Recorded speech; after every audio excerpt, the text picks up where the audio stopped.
madaxweynaha dowladda federaalk ee Soomaaliya Maxamed Cabdullaahi Farmaajo oo aan in dhawaanahanba lagu arag saxaafadda ayaa maanta wuxuu ka soo muuqday warbaahinta qaranka Soomaaliyeed isagoo ka tacsiinaya geeridii ku timid madaxweynihii hore Soomaaliya Cali Mahdi Maxamed.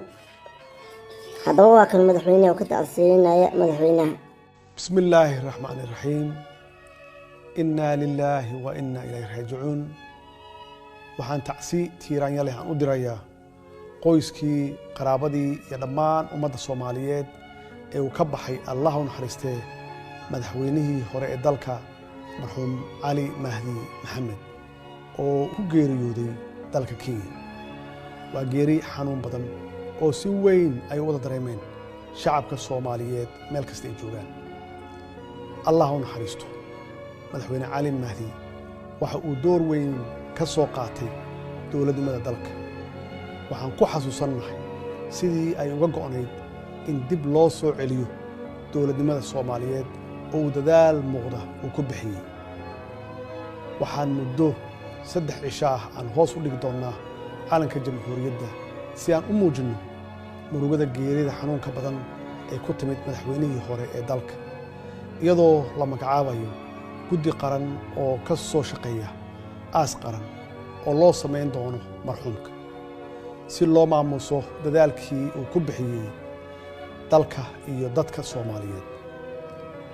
marxuumka alle waxaan u weydiinaynaa inuu hooygiisii ka yeelo jannatul firdowsa, samri iyo iimaanna uu ka siiyo qoyskii iyo guud ahaan dowladda iyo ummadda Soomaaliyeed uu ka baxay. waa geeri xanuun badan oo si weyn ay u wada dareemeen shacabka Soomaaliyeed meel kasta ay joogaan. Allah u naxariisto madaxweyne Cali Mahdi waxa uu door weyn ka soo qaatay dowladnimada dalka. waxaan ku xasuusannahay sidii ay uga go'nayd in dib loo soo celiyo dowladnimada Soomaaliyeed oo uu dadaal muuqda uu ku bixiyey. waxaan muddo 3 cisho ah aan hoos u dhigi doonnaa calanka jamhuuriyadda si aan u muujinno murugada geerida xanuunka badan ee ku timid madaxweynihii hore ee dalka, iyadoo la magacaabayo guddi qaran oo ka soo shaqeeya aas qaran oo loo samayn doono marxuumka si loo maamuuso dadaalkii uu ku bixiyey dalka iyo dadka Soomaaliyeed. marxuumka alle waxaan u weydiinaynaa inuu hooygiisii ka yeelo jannatul firdowsa, samri iyo iimaanna uu ka siiyo qoyskii iyo guud ahaan dowladda iyo ummadda Soomaaliyeed uu ka baxay uu ka geeriyooday.